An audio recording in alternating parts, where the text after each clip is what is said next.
Et c'est parti. Olé. Bon, si on a du son, et ben on va pouvoir y aller. Bonjour à tous. Un grand merci à nos sponsors. API Spark, Reslet Silver sponsor. Voilà, on tenait un petit peu à marquer le coup. Salut aussi à nos restructurations et notre installation prochaine sur Nantes. Être un petit peu plus présent dans ces communautés, pouvoir vous parler, vous découvrir, trouver des projets. J'espère que vous avez apprécié la keynote. On a pu un petit peu parler de complémentarité. Ici, on va plutôt être sur une session technique où on va prendre le temps de détailler. Aujourd'hui, on nous parle de plus en plus d'API web. Je voudrais vous expliquer finalement pourquoi on devrait s'y intéresser. On a plusieurs bonnes raisons de s'y intéresser. Je vais essayer de rentrer progressivement dans les éléments techniques. Donc moi, Steve, je suis VP Engineering chez Reslet. Ça veut dire que je m'occupe de l'ensemble du développement et de la gestion des opérations. Donc ça veut dire à la fois la réalisation du logiciel et aussi du côté opération, le maintien en conditions opérationnelles, s'assurer d'une bonne qualité de service. Le challenge devient intéressant quand on a du volume sur ce type d'architecture. Ça tombe bien, c'est l'ambition de Reslet. On vise des centaines de milliers, des millions d'API sur notre plateforme. Si vous voulez rester en contact et suivre un petit peu l'activité de Reslet, son installation sur Nantes, travailler, voir un petit peu nos billets sur les technologies qu'on utilise, n'hésitez pas à suivre ces liens et à nous contacter directement. Une autre personne est présente dans la salle. Dans la salle, il s'agit de Thierry Boileau, voilà, qui participe à l'aventure Reslet depuis maintenant plus de 6 ans et qui a participé au développement et la maintenance. Et tous les jours, vous pouvez le voir sur les listes Reslet. Voilà. Donc l'agenda, pourquoi une API web? Comment on va la construire? Différentes approches. Comme ça, vous choisirez la vôtre. On aura peut-être un vote à main levée sur celle que vous préférez. Et puis, pour entrer un peu plus dans la pratique, alors je vous montrerai des images écran, etc., mais vous aurez déjà une belle vision globale. Ensuite, on a un code lab. Il y a 3 code labs sur la journée, de 16h20 à 18h20. Donc, je vous invite à venir. Ce sera Thierry Boileau et Thierry Templier, notre lead architecte, qui dirigeront ce lab. Donc là, on sera vous publierez vos premières applications web, vous les consommerez, vous pourrez les consommer avec vos clients habituels. Voilà. N'hésitez pas à venir. Pourquoi une API web? Qui sait ce que c'est qu'une API web? Yes! Super. Session découverte. Eh ben merci de faire des sessions découvertes, c'est important. Voilà, ça permet Donc le web d'aujourd'hui, il est comment? Finalement, le web, on se rend compte qu'il est passé dans un monde très mobile, très cross-machine. Une fois que j'ai ma donnée, je souhaite l'exposer vers un maximum de devices. Les devices personnels ont été la première introduction. On va de plus en plus vers les télés, les applications sociales. Et puis j'ai mes partenaires aussi, avec qui je souhaite échanger la donnée. On voit, nous, les API web, comme la nouvelle génération des sites web. Il nous faut quelque part, je passe du temps à éditorialiser mon site web. J'ai des outils pour le faire, un WordPress, quel que soit le CMS, ou un outil interne. Je vais avoir besoin certainement du même outil si je veux faire face à ce large panel de clients et consommateurs. Donc l'API web, c'est ce composant qui permet d'être consommé et donc d'exposer pour soi, si je suis le producteur, vers un backend mobile, vers des backends SaaS, dans une stratégie open data. Et puis l'Internet des objets. Alors là, on va plus échanger quelques millions. On parle de centaines de millions, milliards de devices vers lesquels on pourra échanger. Donc l'API web, vous voyez, forcément, ça devient de plus en plus important. Plus ces devices-là vont se développer, plus dans les années qui viennent, vous allez être confronté à un enjeu d'API web. On se revoit l'année prochaine. Bon, déjà à la fin de la séance, toutes les mains se leveront, mais l'année prochaine, ça sera encore plus important. L'API web, vous allez vous positionner comme producteur, ce que je viens de dire juste avant, mais vous allez aussi vous positionner comme consommateur. Pourquoi? Pour enrichir, pour apporter de la valeur ajoutée. Donc vous allez enrichir votre site web, vous allez chercher de la donnée, la météo, etc. Donc vous allez de plus en plus confronter à aller en chercher. Donc l'API web, vous voyez, elle aura deux facettes, celle que vous consommez, celle que vous produisez. C'est pas nouveau les API web, on les voit grossir. On voit aujourd'hui tous les domaines, je vous mets un petit peu les pionniers, je vous mets un petit peu cette... Mais que vous fassiez de l'e-commerce, du social web, du cloud computing, de la consommation, des applications mobiles ou de l'open data, vous êtes en train de consommer ou de produire une API web. Donc c'est stratégique. Le nombre d'API publics est en croissance forte. Suivez le site Programmable Web. Si vous ne connaissez pas ce thème-là, vous avez une liste des API publiques qui sont publiées, donc qui sont référencées, la version de l'API, ce qu'elle vous propose. Et vous pouvez du coup très facilement consommer une parmi 10 milliers ou ensuite les composer, ces API web. On vise 1 million d'API en 2017. Ce qui m'intéresse, c'est de voir comment on va y arriver au million ensemble. Et là, je parlais que des API publiques. Derrière, il y a toutes celles qui sont cachées dans nos entreprises. On les connaît, on en a déjà. Donc, celles pour mes partenaires, celles qui sont complètement private pour le moment. Je me prépare et puis demain, je vais les exposer. Donc, je suis en train de faire ce virage, donc dans l'intérieur de mon IT, de ma DSI ou sur mon propre projet personnel. Je suis en train de me poser la question. Et puis, il y a celles qui sont vraiment privées que je n'ai pas envie d'exposer aujourd'hui. Mes photos, moi en tant qu'individu, aussi, je suis une API potentielle. Donc, il n'y a pas de limite en fait à l'API. Chez Reslet et avec la plateforme API Spark, nous on pense qu'on est à peu près, on est dans les années 95. On revient dans les années 95, j'aurais demandé, tiens, qui a ce site web? Il n'y aura pas grand monde qui aurait levé la main, quoi. Aujourd'hui, c'est plus la même histoire. Tout le monde a un site web. Tout le monde sait ce que c'est le web. Donc on se donne rendez-vous dans 20 ans. On peut se voir l'année prochaine aussi, ça sera assez sympa. Donc maintenant qu'on a posé, c'est bon pour l'API web? Donc on en a besoin tous? Ouais. Alors maintenant, comment on va la construire? Alors on va retrouver les vieux, c'est toujours les mêmes histoires, de toute façon l'informatique, on se renouvelle pas beaucoup, si ce n'est qu'on innove tout le temps, donc c'est un petit peu paradoxal, mais en gros, vous avez votre filière de développement traditionnelle où vous choisissez vos différents composants jusqu'à un framework MVC qui vous permet de créer votre site web. Et vous avez le second canal qui est plutôt orienté, je les ai inversés, API web. Désolé pour l'inversion du slide. Et donc, généralement, quand on démarre avec une approche différenciée. Je me permets de retoucher le slide en live.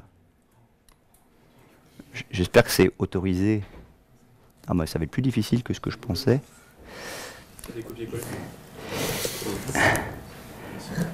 On va faire ça, ça, ça. Voilà. Et ici, on va le garder pour notre prochain slide. Donc, dans cette logique, vous allez en général démarrer en créant une filière de développement spécifique avec des nouveaux outils, des nouvelles technologies. Je vous invite dans ce cas-là, vous allez généralement choisir un framework REST. Alors, il y en a beaucoup sur le marché. Il se trouve que le RESTlet Framework fait partie des frameworks de référence. Donc, vous avez peut-être déjà été confronté à la technologie. Qui a déjà utilisé le framework RESTlet? Yes, super. Écoutez, j'en suis très heureux. L'enjeu principal, ça va être de réussir à investir sur ces nouvelles compétences et en même temps à partager, à aller chercher des données communes. Ce sont les mêmes référentiels. Donc c'est toujours ce qu'on trouve dans une approche en silo. Finalement, on arrive beaucoup dans une logique d'intégration. Une autre approche possible, celle dans laquelle on croit, chez Reslet, c'est avoir une approche unifiée. C'est-à-dire que sur le même paradigme REST, je vais pouvoir à la fois créer mes sites web, donc demander des pages, ou bien demander de la donnée. Et c'est tout le paradigme REST de la représentation. Lorsque je me demande une ressource, je fais appel à une URL, une ressource, et je récupère une représentation qui est au format HTML, JSON. Vous choisissez votre format. Donc c'est ce que vous permet ça, de faire un framework REST, tel que le Reslet Framework. Une seule façon de développer, un seul socle, plus facile de gérer les compétences dans mon équipe. Plus besoin de framework MVC avec certaines complexités. Je peux avoir une approche aussi déterministe avec des endpoints faciles à référencer, je peux les partager. Bref, le Graal. Maintenant, on est dans une... On est quand même dans une dynamique de cloud computing où les ressources sont de plus en plus faciles à consommer, à aller chercher. Et puis, ça devient de plus en plus incontournable parce qu'on nous demande d'être très réactif. Être très réactif, ça veut dire ne plus arrêter de provisionner des matériels, aller les acheter chez les fournisseurs. Google App Engine, je vous invite à utiliser la plateforme qui est en une évolution permanente et qui vous permet d'apporter des services notamment très intéressants pour le développeur. Donc dans cette approche-là, notre réflexion a été de se dire, finalement, est-ce que ce qu'on va pas voir apparaître demain, ce sont des plateformes pour faire des API web. Plutôt que j'ai à construire et prendre l'ensemble de mes briques, je vais pouvoir directement appuyer sur cette plateforme pour exposer vers mes différents devices. Finalement, on va se trouver dans une logique où on a deux façons de créer son API web. Le do-it-yourself. Je me la code à la main. Ça veut dire, je la crée, je l'héberge, je la surveille, je donne accès à des utilisateurs, et puis après, il faut que je fasse de la publicité pour qu'elle soit utilisée. Puis il faut peut-être que j'arrive aussi à la monétiser. Si j'apporte un service, j'aimerais bien pouvoir être récompensé pour ça. Donc tout ce cycle-là, je vais pouvoir le réaliser. Programmable Web, j'en ai parlé tout à l'heure, va m'aider à la référencer. Moi, je vais avoir toutes ces briques-là à réaliser. Donc ça, c'est une approche do-it-yourself. On va voir comment l'implémenter avec le RESTless Framework. L'autre approche, c'est d'utiliser une plateforme as a service. La plateforme as a service tout en un API Spark permet de répondre à ce besoin. C'est un nouveau besoin. Donc on est aujourd'hui encore les seuls sur ce marché à proposer l'ensemble des services que je viens de vous présenter. On va les regarder un petit peu plus précisément. Donc on démarre avec le do-it-yourself. Qui développe? Eh bien, vous vous n'êtes pas trompé de conférence. Vous êtes bien au DevFest. Ça tombe bien. Qui fait aussi de l'hébergement? Qui a un petit peu une dimension DevOps ou s'y intéresse? Ok, très bien. Il y en aura aussi pour vous. Alors, l'approche do-it-yourself. Do-it-yourself avec le RESTless Framework. Le RESTless Framework a été créé en 2005. Vous avez un livre chez Manning, c'est bien ça, hein, il s'appelle RESTless in Action. Je vous invite à acheter très rapidement, vous le trouvez sur tous les sites du e-commerce, qui vous présentera un peu la logique du RESTless Framework. Le RESTless Framework, vous développez en Java. Qui développe en Java? Tous. Sauf 1, 2. C'est pas grave, tu vas voir qu'on peut consommer dans tous les langages, et ces technologies, elles sont totalement interopérables. Donc, t'es aussi concerné, vous êtes aussi concerné que les autres.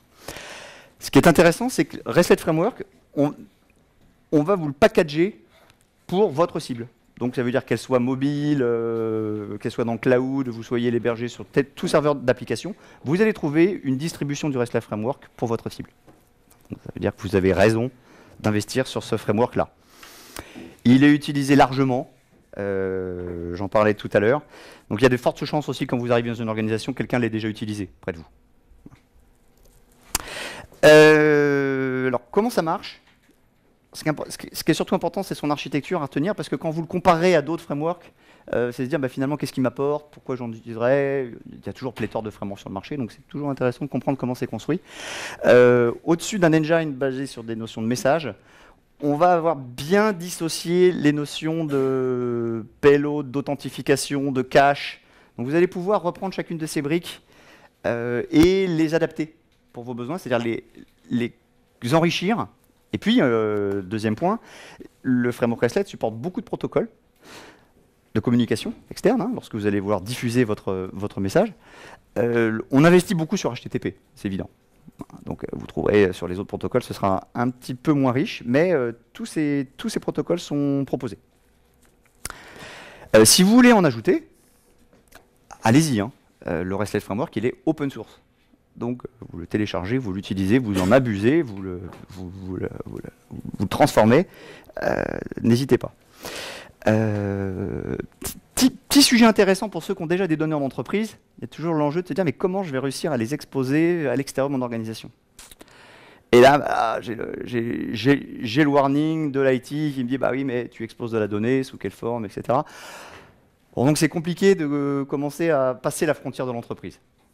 Donc on embarque une technologie qu'on appelle les tunnels serveurs, qui nous permet de disposer d'un connecteur qui va pouvoir faire le lien entre un agent proposé par Google selon un protocole qui s'appelle SDC, donc on va utiliser du SDC Agent, et on va pouvoir du coup utiliser ce tunnel serveur pour atteindre une plateforme hébergée dans le cloud. Donc après, vous pouvez l'utiliser aussi dans d'autres contextes, mais voilà l'intérêt que vous allez avoir pour quelque part passer cette barrière mentale de mes données doivent rester dans mon entreprise, il faut créer des tunnels.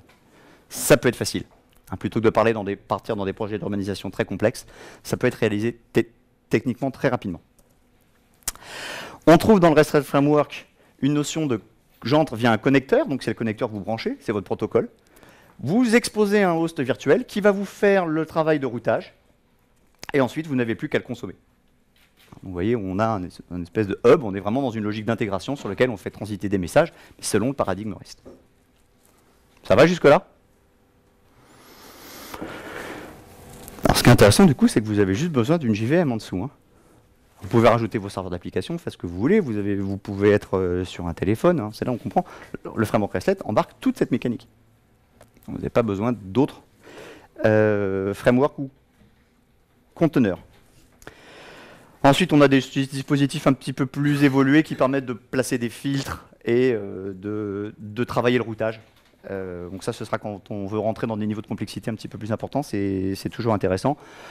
Un filtre d'authentification, un filtre de log, on est habitué à faire ça aujourd'hui avec nos serveurs web, on peut aussi le faire avec le framework RESTlet. La programmation est plutôt simple, on travaille par annotation et on vous génère automatiquement, on pose des annotations sur des ressources et on sait générer automatiquement les clients de consommation pour différents langages. Ensuite, il va falloir convertir. Je vous parlais tout à l'heure de est-ce que je veux exposer de l'HTML, est-ce que je peux exposer du JSON, est-ce que je veux mon propre format interne. Donc là, vous allez pouvoir utiliser l'un des formats proposés ou bien l'étendre. Donc voilà pour le service tout en un. Et puis il est assez compact. Quand vous allez le découvrir, le framework, il est assez bien ordonné. L'équipe a bien travaillé le sujet. Donc vous savez où aller chercher vos différentes informations, des ressources, qui expose des représentations, du routage, de la sécurité, et puis un peu d'utilitaire, et puis de connecteurs aussi.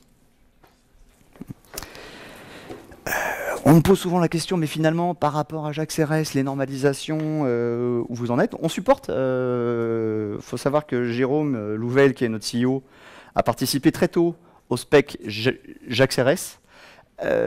Donc l'avantage, c'est qu'on a pu aussi les suivre itérativement et apporter aussi nos retours d'expérience. Et aujourd'hui, vous avez une couverture assez large via RESTlet, à la fois des standards et même au-delà de ce que propose la JVM, comme on le voit ici. Donc ça, c'était pour la partie RESTlet Framework. Donc vous comprenez que vous avez un outil, maintenant vous allez devoir développer avec. Deuxième option, pour construire mon API web, j'utilise une plateforme intégrée. API Spark. Qui a déjà entendu parler d'API Spark ici? Oui. Dis donc, vous avez une bonne veille technologique. Il y a des futuristiques parmi vous, si je devais parler de vos forces. Qu'est-ce qu'API Spark? API Spark, c'est cette vision de plateforme, tout en un, qui permet de créer très rapidement des API web, parce qu'on va en avoir beaucoup demain à créer, et il faut retirer toute cette tuyauterie. Donc, comment est-ce qu'elle fonctionne? Vous avez plusieurs choses à faire. J'ai dit qu'il fallait la créer, l'API, donc vous avez un IDE web qui vous permet d'écrire votre API. On va le voir. Ensuite, vous déployez, on gère l'hébergement de cette API. Monorégion, multirégion, le niveau de disponibilité. Et des données sous-jacentes, si nécessaire. Et on propose aussi des wrappers qui vous permettent d'aller chercher de la donnée existante. Donc ça, c'est intéressant. Je vais rentrer un petit peu dans le détail. Si vous avez déjà commencé à travailler avec des solutions de type StackMob, Firebase, qui vous proposent très rapidement de créer un back-end pour votre application mobile, mais pas forcément de le faire évoluer ensuite, nous, on va proposer un wrapper qui va permettre d'enrichir votre API quelque part et de réexploiter ces données. Donc ces acteurs-là, Firebase, StackMob, nous voient comme un complément à leur solution très rapide pour cibler un device particulier dans le monde de l'informatique mobile. Une fois que vous l'avez hébergé, on va vous proposer aussi un catalogue de promotion. La plateforme est en version bêta. On est preneur de vos retours. inscrivez-vous sur la waiting list. La bêta publique est donc dans quelques jours. Mais dans l'intervalle, ces personnes qui viendront au lab cet après-midi auront un accès qui vous sera proposé et vous pourrez donc poursuivre l'investigation et nous faire vos retours. Donc vous allez pouvoir créer une API web rapidement, vous l'avez compris. L'hébergement sera intégré avec des niveaux de qualité de service.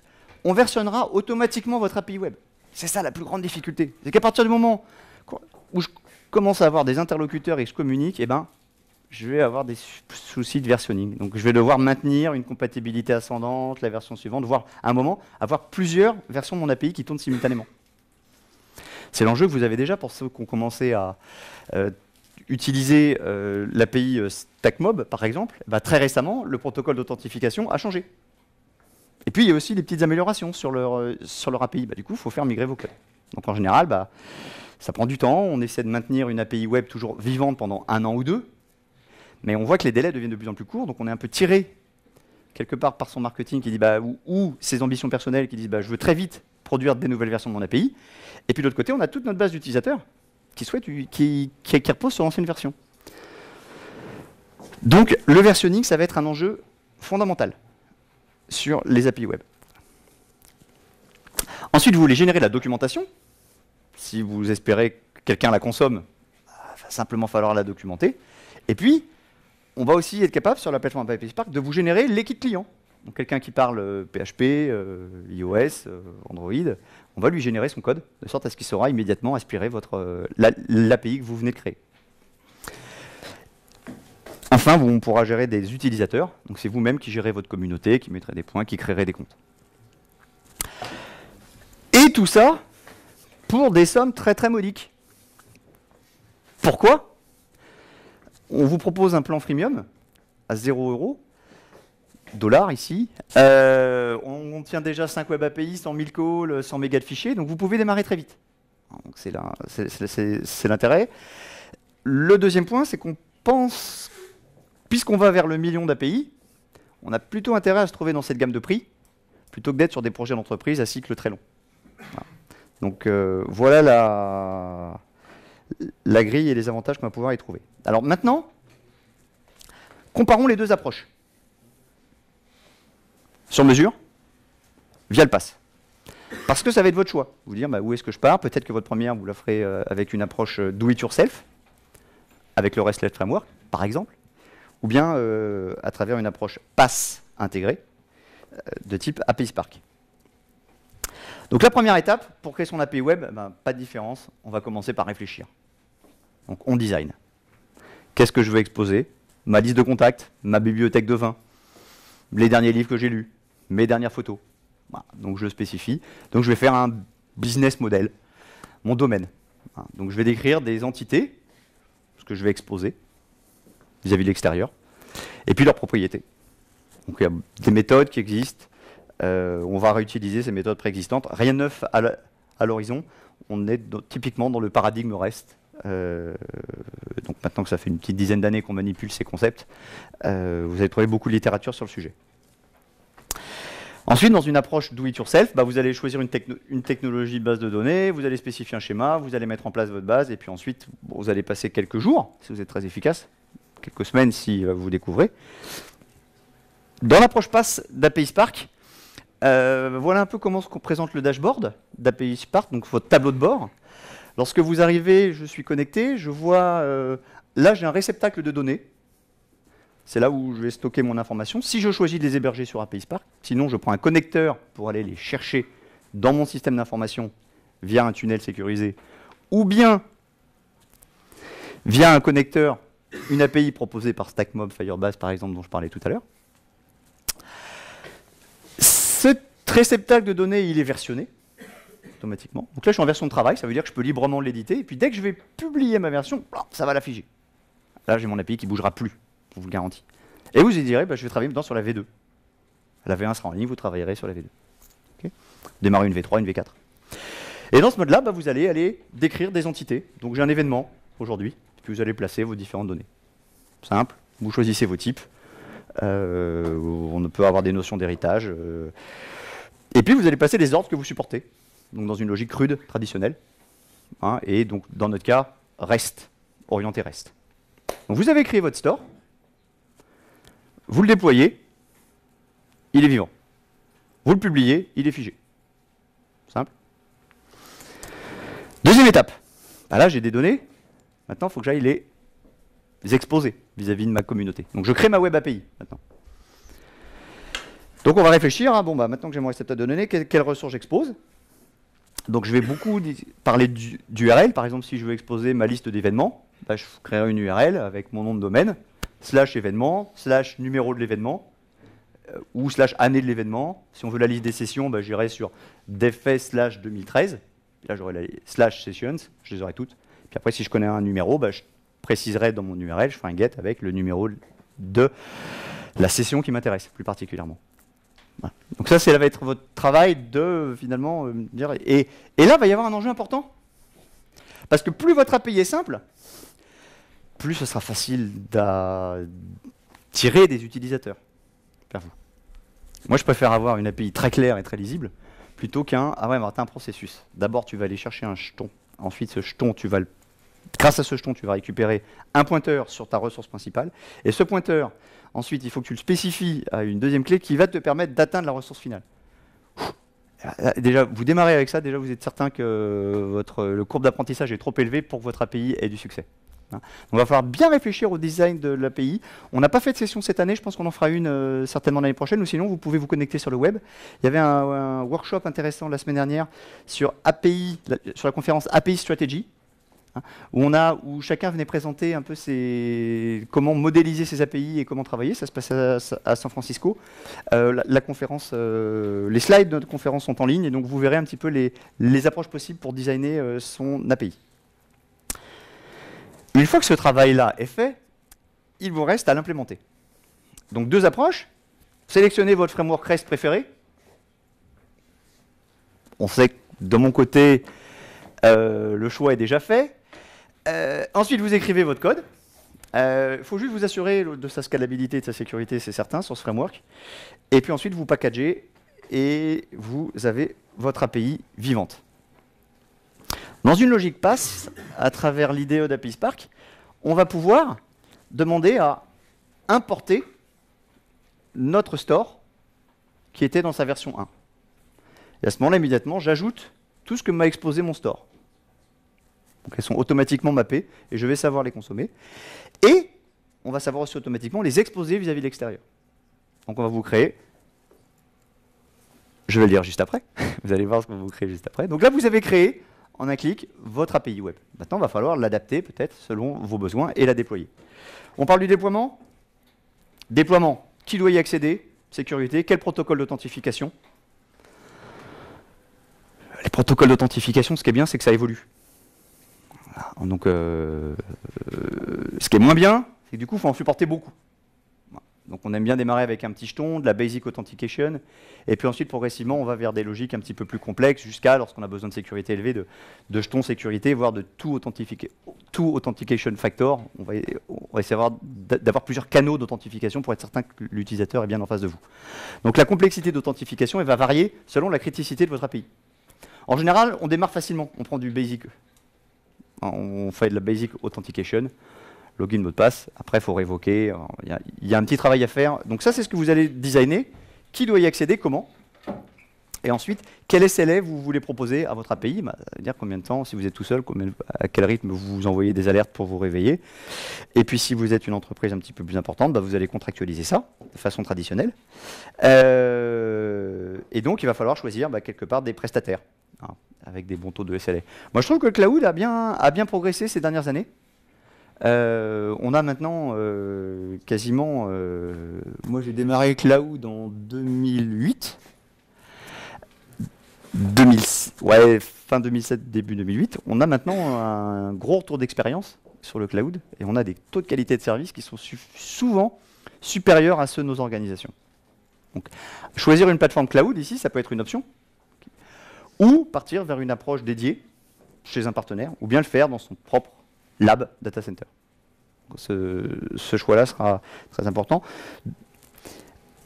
Dans une approche PaaS, eh bien en fait, l'event que je vous avais présenté tout à l'heure, vous voulez retrouver votre API, qui est aussi versionnée.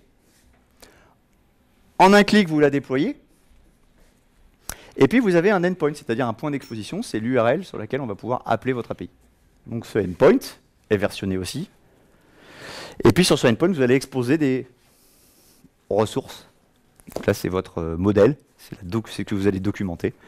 Avec des méthodes, vous allez pouvoir supprimer, ajouter. Donc là, vous mettrez votre propre vocabulaire en ajoutant plus en plus de logique métier, au fur et à mesure où votre API va devenir au début peut-être très simple, puis après, elle va se complexifier. Donc vous allez pouvoir venir ajouter des méthodes et ce qu'on appelle des conditions d'exécution sur ces méthodes. Vous allez pouvoir, sur chaque ressource, travailler aussi la représentation, sous quelle forme vous l'exposez. Bon, je parlais tout à l'heure de JSON. Vous faites un clic et puis vous allez l'exposer aussi en XML. Donc vous allez choisir un petit peu vers quel client vous voulez aller. Voilà, donc mon API est déployée. Ensuite, j'ai plus qu'à la promouvoir. La promouvoir, j'en ai parlé tout à l'heure, c'est la documentation. C'est mesurer aussi à quel taux elle est utilisée, cette API. Donc ce qu'on trouve, il nous faut des analytics. Voilà. Donc au travail, dans une approche do it yourself, on va pouvoir vous proposer deux choses sur la plateforme API Spark. Des kits clients qu'on va pouvoir auto-générer. Vous avez un menu ici, pour ceux qui feront l'essai, qui vous permet de générer des downloads. Et donc ensuite, vous avez un code que vous n'avez plus qu'à downloader. Donc c'est important, on croit aussi que sur l'ensemble, non seulement le client nous intéresse, mais dans la logique RESTlet, on pense aussi que vous pourriez avoir envie de réinternaliser ce développement à un moment pour le faire évoluer, parce qu'il y a certaines fonctionnalités qu'on ne proposerait pas. Et donc à ce moment-là, vous allez pouvoir aussi récupérer le source de ce que nous, on exécute. Pour pouvoir l'héberger vous-même. Je parlais de RESTlet Framework, donc on utilise le RESTlet Framework en interne, donc vous allez pouvoir récupérer ces sources et puis les réinternaliser si vous le souhaitez. Donc c'est toujours important dans cette logique un petit peu cloud où je me dis, bon, ma donnée est un peu éloignée, on voit qu'avec des wrappers, je vais pouvoir aller la rechercher dans mon organisation, je ne suis pas obligé de tout héberger dans le cloud. Je peux mettre en place des tunnels si je veux sécuriser cet accès. Je peux aussi choisir de l'héberger sur API Spark. Je peux aller en réutiliser chez un partenaire. Donc mes données, je veux en rester maître. Eh bien, mon API, j'aurai aussi envie d'en rester maître. Donc je la télécharge et je l'utilise dans une logique totalement ouverte. Voilà l'intérêt aussi pour démarrer facilement, vous pouvez utiliser l'IDE. Alors c'est sûr qu'une fois que vous l'aurez créé, vous aurez certainement envie de cliquer Deploy. Bon, mais ça peut être aussi intéressant au niveau d'une organisation pour démarrer, de démarrer avec une approche PaaS comme API Spark et puis ensuite de revenir vers une approche internalisée si on souhaite changer d'approche. Faut être rapide et puis stratégique. Donc bon, des fois c'est deux ambitions un petit peu complémentaires. La deuxième notion, ce sont les statistiques. Donc c'est ce qu'on va vous générer automatiquement. C'est qui a appelé mon API, combien de fois, les flux entrants, les flux sortants. Mon API elle est appelée, puis elle en rappelle ensuite derrière. Donc il va falloir que je sache la suivre, mon API, que je la monitore.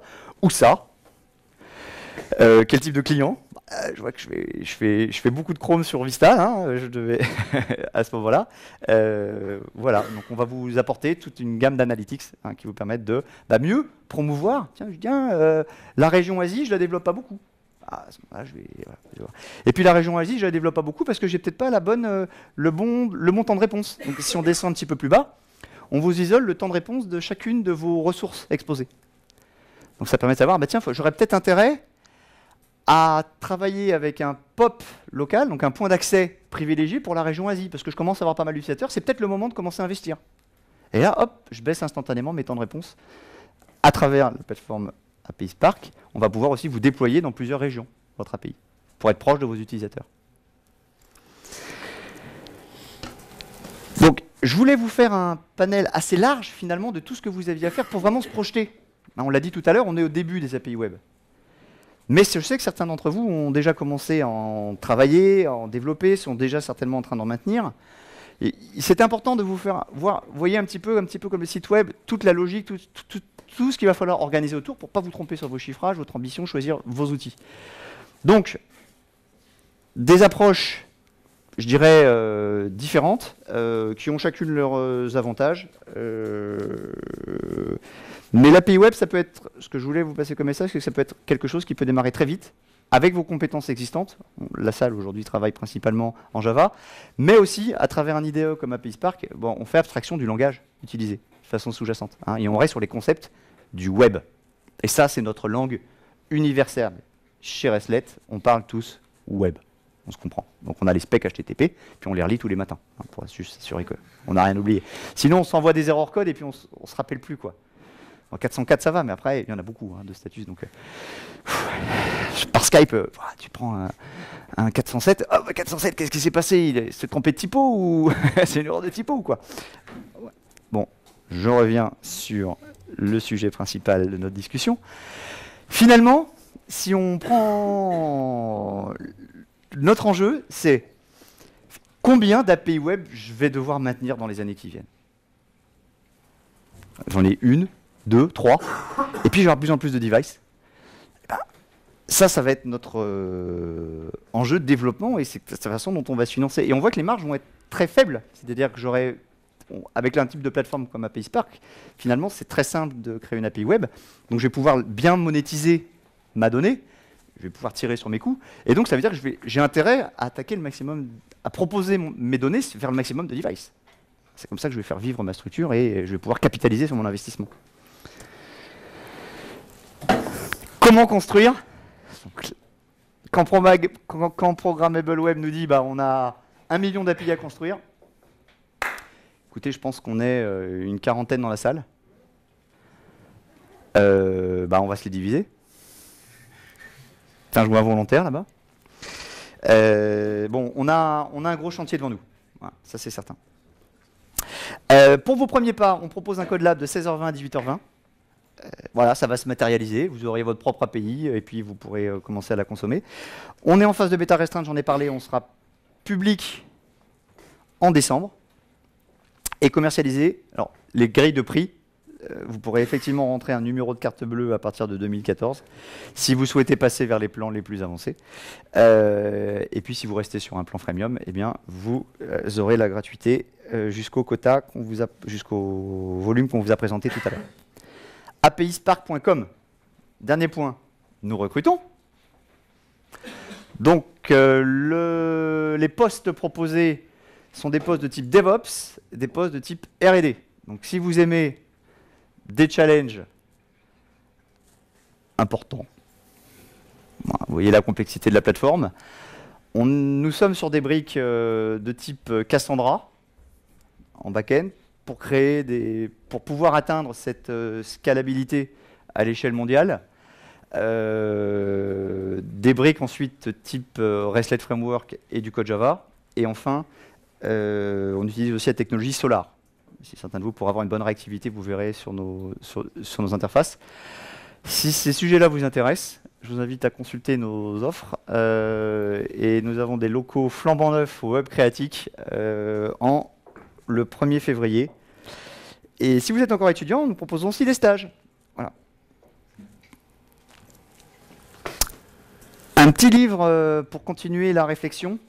L'Institut de recherche GigaOM a publié un livre blanc qui détaille vraiment la notion de Web API. Comment démarrer mes Web API, quels sont les enjeux, avec un panel de l'ensemble du paysage des Web API. Donc c'est Kinlane. Je ne sais pas si quelqu'un connaît Kinlane. Kinlane, il n'est pas très connu en France. C'est ce qu'on appelle un API évangéliste. Personne, tout ce que je viens de vous dire là, Kinlane, il a eu cette vision-là il y a déjà 5-6 ans. Tu dirais combien de temps, Thierry? Il a démarré très tôt. Et son site s'appelle API évangéliste, Kinlane. Et donc, il a déjà décrypté un petit peu toutes les offres, tout ce qui existe sur le marché. Et donc, il nous propose ce livre blanc. Voilà, sur les API. Je crois que nous sommes dans les temps. Je vais prendre les questions complémentaires. Oui. Du coup, chez APIStar, vous gérez le hosting vous-même ou vous sous-traitez par exemple? Donc, nous gérons le hosting nous-mêmes. Par contre, nous n'avons pas de machine. Nous travaillons dans le cloud. Et nos composants, les composants que je vous ai cités tout à l'heure, nous permettent d'être multi-cloud. C'est-à-dire que vous avez, aujourd'hui, on suit le marché. Hein, on sait qu'on sera dans l'avenir sur une guerre des prix. Donc on essaie de travailler assez finement la gestion des opérations pour garder la maîtrise du cloud sur lequel on est capable de s'exécuter. C'est aussi pour ça qu'on est dans la stratégie RESTlet Framework. Vous êtes capable de réinternaliser ce code, ensuite de le connecter. Donc on garde la maîtrise de notre développement via nos travaux de R&D et on garde aussi la maîtrise de nos opérations. Et pour scaler rapidement, parce que la difficulté, quand vous hébergez quelques milliers, centaines de milliers et à terme des millions d'API, c'est d'être capable de suivre le trafic sur ces API.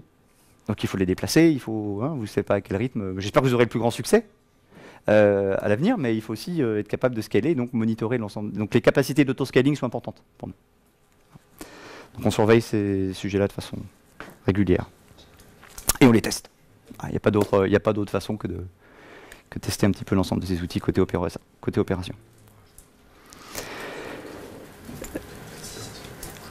Est-ce que vous avez d'autres questions? Oui. Vous avez évoqué le fait d'avoir des API qui soient versionnées, c'est une chose, qui soit stable. L'intérêt d'avoir des API qui soient stables pour des raisons d'IT interne, de dynamisme, de marketing, est-ce qu'on peut utiliser l'API Start pour exposer publiquement ou avec des partenaires des API qui restent versionnées et stables et qui, elles, vont chercher la donnée ou utilisent de la donnée ou exposent de la donnée qui, elles, sont d'API qui, elles, bougent beaucoup? Alors, la question est, dans une stratégie où j'ai des données qui bougent beaucoup, est-ce que la mécanique d'API Spark de versionning va me permettre de stabiliser un petit peu mes enjeux d'IT interne servir de façade versionnée. Afin de servir de façade versionnée. Oui, ça c'est ce qu'on appelle la stratégie de type wrapper. Donc vous avez un catalogue de wrappers, vous verrez en venant sur le site, on propose un catalogue de wrappers par défaut. 5, 6, JDBC, Firebase, StackMob, Parse.com et Google Spreadsheet. Si vous voulez consommer un Google Spreadsheet, vous avez déjà un Google Spreadsheet, vous voulez le consommer facilement et l'exposer via API Spark pour pouvoir saisir rapidement cette donnée dans votre Google Spreadsheet, vous pouvez utiliser la plateforme API Spark. Donc là, avec ces technologies de wrapper, on va pouvoir réexposer.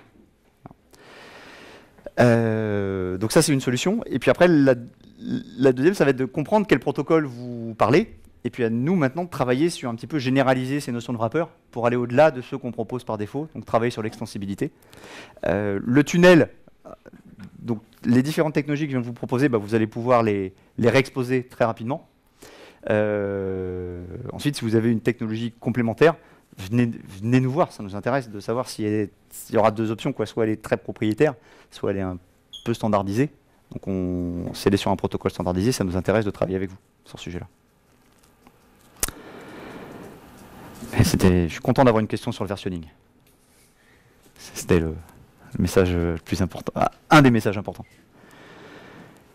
Oui, question. Vous avez dit que votre code est en open source. Quelle est la licence utilisée pour les contraintes associées? Je crois que c'est une licence tout ce qu'il y a de plus permissif. Donc aujourd'hui, je te laisse répondre Thierry sur les détails de licence.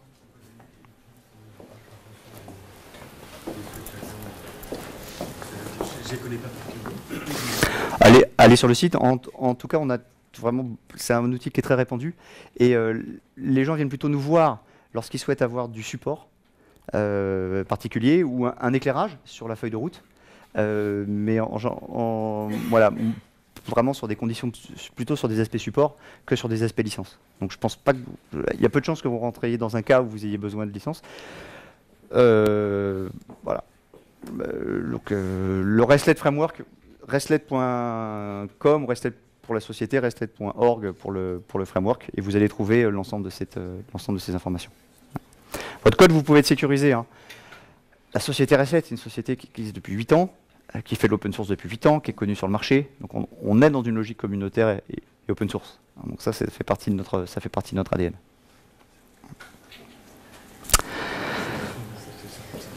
Qui a envie de... Encore une question? Sur la partie intégration soit d'API Spark, est-ce que API Spark, il se connecte directement à une base de données ou est-ce qu'on implémente genre un API vraiment minimal pour récupérer des informations et après on utilise API Spark pour transformer ensuite? Enfin, Vous pouvez utiliser, la question est, comment est-ce que je travaille avec API Spark? Est-ce que en fait, vous avez deux modes. Vous avez le mode où vous allez demander à API Spark d'héberger vos données. Donc vous allez décrire, ce qu'on a vu tout à l'heure via le store, vous allez décrire le modèle de données, que vous savez, comme vous le feriez sur un MySQL. Donc vous allez le décrire. Et on a aussi un file store, c'est-à-dire qu'on peut aussi stocker des fichiers. Donc vous avez vos données, vos référentiels de données, vos fichiers. Ensuite, vous pouvez aussi, la Web API vient les chercher et les exposer. Ça, c'est la première stratégie. Deuxième stratégie, vous utilisez un connecteur. Et la Web API va venir. Alors, vous utilisez un connecteur. Ce connecteur, on va l'installer sur la plateforme. Donc, ce sera votre connecteur. Vous allez le paramétrer avec vos jetons d'authentification, avec votre sécurité. Et ensuite, donc l'API que vous allez créer va venir consommer, va venir appeler ce connecteur. Donc, vous avez les deux stratégies possibles. Voilà. Qui a une dernière question? Ou pas? Est-ce qu'il sera possible d'écrire ses propres wrappers? C'est l'objectif. Laissez-nous encore un petit peu de temps, mais c'est évidemment l'objectif, c'est que chacun puisse venir aller héberger des codes supplémentaires, etc. Ça va être dans la stratégie. Par contre, les questions que vous posez là, nous, aujourd'hui, on a travaillé quelques années maintenant pour développer cette plateforme. Maintenant, ce qu'on attend, c'est vraiment les retours de vous, utilisateurs. C'est-à-dire comment vous voulez l'utiliser? Qu'est-ce qui vous intéresse en priorité? Donc, je ne peux pas vous dire à quel horizon on va apporter la notion de wrapper personnalisé. Si c'est la demande la plus forte de la communauté, on ira dans cette direction-là. Parce que naturellement, c'est ça qui nous apportera du trafic et qui fera... Il faut un besoin, voilà, pour travailler. On a posé la première brique en faisant le travail de fond. Maintenant, le prochain travail, j'ai envie de dire, il est quasiment chez vous.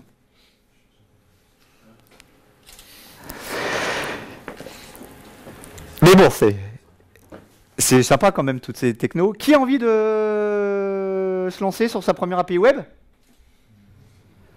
Ouais. Super. Écoutez, je vous remercie beaucoup à tous pour votre participation. Je dis peut-être...